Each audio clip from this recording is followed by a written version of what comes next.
It was the summer of 1954 when the air shimmered with heat and the fields behind our house sang with the hum of crickets.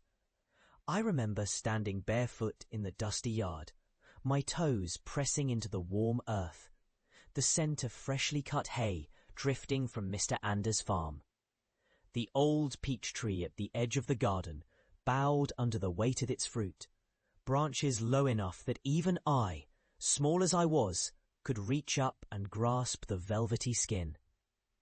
My grandmother, in her faded blue dress, sat by the kitchen window with a bowl in her lap, peeling peaches with the slow assurance of someone who has done a thing 1,000 times.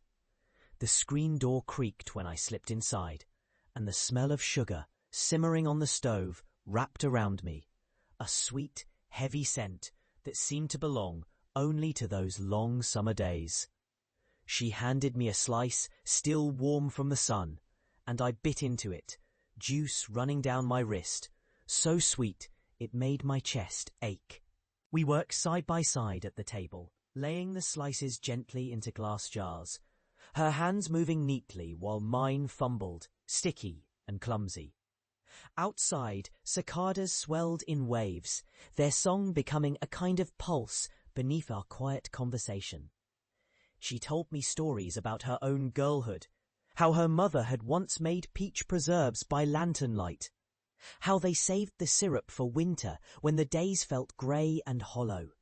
I listened, not really thinking about the weight of her words, only knowing they made the kitchen feel full, as though the past were sitting there with us.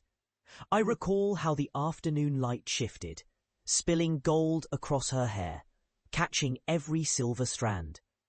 I didn't yet understand that I was watching something I would carry for the rest of my life. The patience in her movements, the gentle discipline of turning what the world offered into something lasting.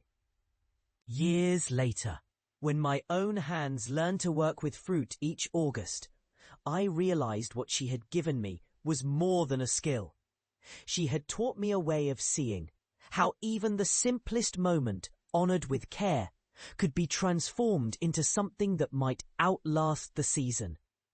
Now, when the scent of peaches fills my kitchen, I feel her near again, as though time folds neatly back on itself.